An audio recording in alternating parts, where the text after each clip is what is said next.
പേരാവൂരിലെ LDF സ്ഥാനാർത്ഥി KK ശൈലജയ്ക്ക് vote തേടി മുഖ്യമന്ത്രി പിണറായി വിജയൻ. പേരാവൂരിന്റെ പ്രതിനിധിയായി ശൈലജ ടീച്ചർ വരികയാണ് ലക്ഷ്യമെന്ന് മുഖ്യമന്ത്രി പറഞ്ഞു. FCRA ബില്ലിൽ നിന്ന് കേന്ദ്രം പിന്മാറണമെന്ന് ആവശ്യപ്പെട്ട മുഖ്യമന്ത്രി ബില്ലിന്റെ പരിധിയിൽ നിന്ന് RSSനെ ഒഴിവാക്കിയത് കോൺഗ്രസ് ആണെന്ന വിമർശനവും ഉന്നയിച്ചു.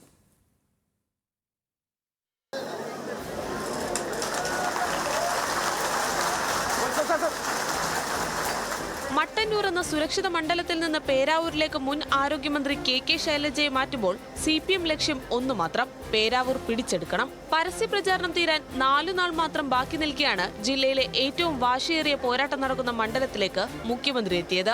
വലിയ ഭൂരിപക്ഷത്തോടെ ഇത്തവണ ഞങ്ങൾ കേരളത്തിൽ ജയിച്ചു വരുന്നു. അതിന്റെ ഭാഗമായാണ് പേരാവൂർ മണ്ഡലത്തിലെ സഖാവ് ശൈലജ ടീച്ചർ LDF സ്ഥാനാർത്ഥിയായി മത്സരിക്കുന്നത്.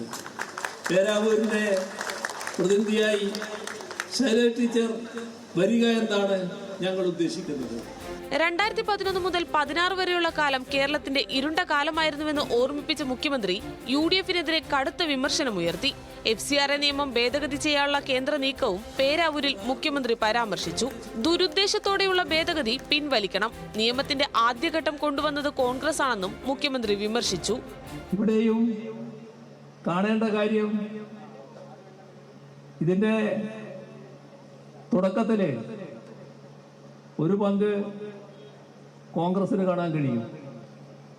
കോൺഗ്രസ് ആണ് ഈ പറയുന്ന ആദ്യ നിയമം കൊണ്ടുവരുന്നത്. അന്ന് അവരൊരു കാര്യം ചെയ്തു, മറ്റെല്ലാവരെയും അതിന്റെ പരിധിയിൽപ്പെടുത്തി, RSSനെ പരിധിയിൽപ്പെടുത്തിയില്ല.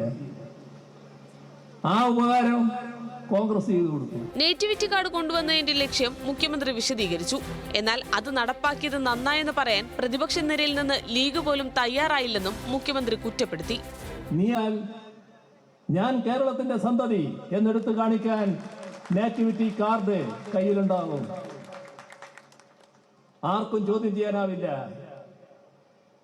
ആർക്കും നിനക്ക് അവകാശപ്പെട്ട നാടല്ല, മണ്ണല്ല ഇത് എന്ന് പറയാനാവില്ല.